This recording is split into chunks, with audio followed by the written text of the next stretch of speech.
For the top of the hour, let's bring in Dana Loesch, nationally syndicated radio show host. She joins us from the Dallas area. Good morning to you, Dana. Good morning. Good morning. So, Dana, we know that Beto O'Rourke has an interesting way of attacking gun control, taking them. Cory Booker thinks that's a good idea. That came up with Meghan McCain. I want you to respond to this exchange. This is a really important issue. What we say about other people says more about us than it does about them. Okay, what about the gun buybacks, And I said, this is a moment where we need a revival of civic grace. The gun buybacks. Yeah, we need a revival of civic gun grace. buybacks. Which is directly related to gun buybacks.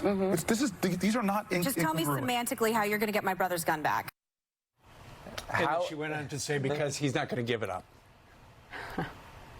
Yeah, well, and she's right. And I think a lot of us aren't going to give up our lawfully owned firearms. I would love to hear how Cory Booker really has a practical way for going out and confiscating everybody's guns. I mean, we all remember the horrific Atiana Jefferson story that took place just Fort Worth, not too far from where I am right now.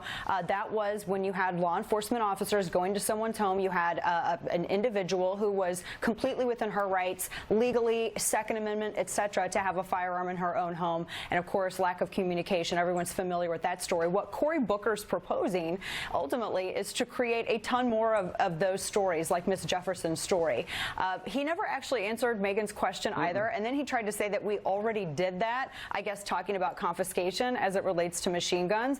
No, we didn't. We didn't ban machine guns, and nobody went around confiscating machine guns either. What they did, and we can have a separate conversation as to whether or not that's political, within the Firearms Owners Protection Act back in 1986, they said that if anything is manufactured post-1986, that Americans cannot purchase that. It has to be a firearm that's pre-1986. So they weren't confiscated. Nobody got cash for their guns, which would come from the taxpayers. Cory Booker doesn't know what he's talking about here, and as usual, none of these Democrats are willing to admit that the way that they would go to take lawful Americans' our firearms is to send police with guns to go door to door and create awful circumstances. That is a recipe for disaster.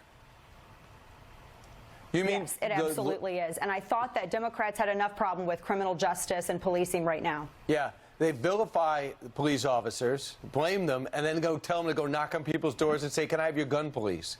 Good luck with that. Yep, exactly. Can you which imagine is why if my dad were a police officer? Of sheriffs and imagine if your dad were a police officer, Dana, you're right, and he had to go door to door and ask gun owners to hand over their guns. I would be terrified for him. It's why a lot of law enforcement officers, a lot of sheriffs has said that they're not going to enforce this law. It puts their officers in great danger. And plus, we're talking about a group of people, targeting a group of people that studies have shown are the most law-abiding group in the country. So why are we vilifying and going after innocent people? Great question. Dana Loesch, thanks so much. Thank you, Dana.